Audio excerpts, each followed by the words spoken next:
Ya, untuk membahas tren penguatan IHSG hari ini pemirsa serta prospeknya esok, kita sudah bersama dengan Ahmad Yaki, analis BCA Sekuritas. Pak Yaki, terima kasih sudah bergabung bersama kami. Kita lihat trennya cukup menguat begitu ya untuk ke zona hijau. Anda melihatnya seperti apa sentimen yang berkembang di bursa hari ini di tengah rilis data ekonomi? Sebenarnya cukup baik, lebih karena Senin memang kalau dilihat dari 3 minggu belakangan, Senin memang cenderung IHSG cenderung bullish. Cuman yang harus diwaspadai adalah di esok harinya, karena memang di hari Selasa sampai Jumat cenderung IHSG langsung naik nggak seberapa, tapi cenderung koreksi, dan koreksi juga nggak terlalu banyak, masih terlalu di atas moving average 20 harian. Jadi memang cenderung konsumsi, kecuali bisa break di atas 6375, 6375-an IHSG besok. Oke, soal pengaruh data manufaktur dan juga inflasi ini, apakah memang sudah sesuai ekspektasi dan juga pengaruhnya ke optimisme dari pasar?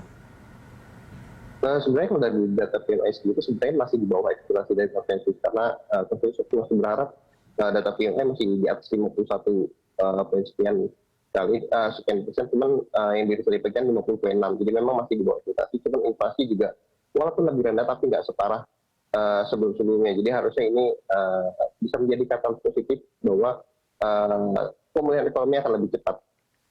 Oke, kalau kita lihat kan ada sekitar 7 sektor hari ini yang memacu IHSG. Boleh tidak di breakdown soal saham-saham ini, emiten yang hari ini cukup konstruksi misalnya, yang melesat misalnya tadi di 3,86%. Ya, kalau dari emiten itu lebih motor karena kan berita tadi pagi terkait dari inanya sendiri akan segera mencari mitra strategisnya, dan juga kalau dilihat dari flow-nya kan harusnya mulai di awal Maret ini, mulai PSN mulai digerakkan kembali, jadi artinya memang ini sebagai kata positif buat BUMN konstruksi.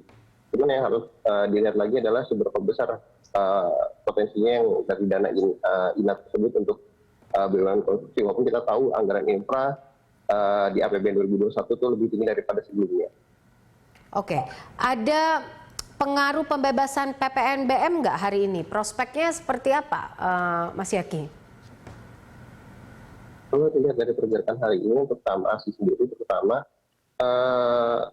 masih belum terlihat signifikan untuk dari PPNBM-nya sendiri, karena kalau dilihat dari flow-nya juga cenderung asing juga masih cenderung jualan ya, terutama di closing ini asing cenderung jualan. Dan kalau kita lihat dari, memang hasil sudah signifikan ya, dalam dari 21 yang dirilis brand dari otomotif sendiri, 11 brand itu punyanya Astra Group. Jadi harusnya memang ini positif, cuman mungkin nggak akan terlalu pengaruh banyak, karena secara volume penjualan juga nggak akan terlalu bagus penjualan dari Astra itu sendiri. Karena dari sektor lainnya, dari anak-anak usahanya, UT, dan lainnya juga masih cukup kurang bagus ya. Kalau dari riset yang keluar kemarin, hanya Ali mampu bisa mengangkat kinerja dari Astra itu sendiri. Nah, ini yang mungkin belum akan tercermin di periode semester 1, di full year kemungkinan akan lebih baik, cuman belum tentu sebaik tahun lalunya sih. Oke, Mas Yaki, kalau kita bicara short term misalnya, atau kita bicara kuartal 1 di 2021 ini, bisa tidak di breakdown menurut Anda apa yang memang bisa direkomendasikan dan bagaimana tren dari IHSG di kuartal 1 2021 ini? Kalau lihat seasonal dari pergerakan IHSG sendiri secara 5 tahunan, untuk Februari dan Maret cenderung untuk koreksi sekitar 2-3%, April 5 tahunan, dan kemungkinan tahun ini juga akan berlanjut, cuman mungkin nggak akan separah tahun lalu, karena memang secara overall di akhir bulan lalu saja IHSG masih minus sekitar 10-15%. Jadi memang overall masih belum cukup kuat ya, IHSG-nya masih cenderung kosong di area 6335-an dan belum kemana-mana di atas itu. Jadi overall kuartal 1 masih belum akan beranjak jauh di atas 64.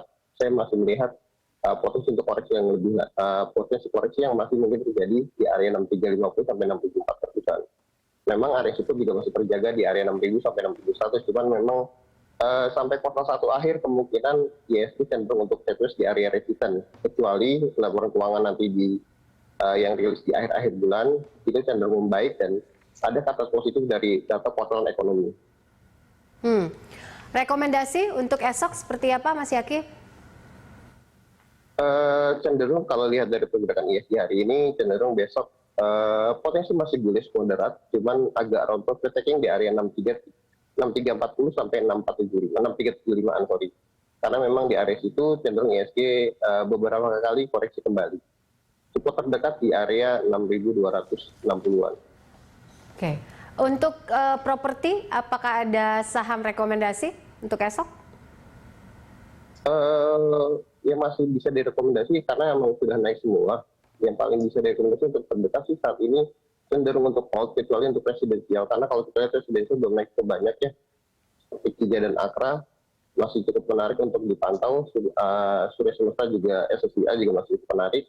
Cuma untuk presidensial sendiri, kalau kita lihat kenaikannya sudah di atas 5%, cenderung untuk hold. Baik. Terima kasih Mas Yaki untuk analisanya dan juga waktunya bersama kami.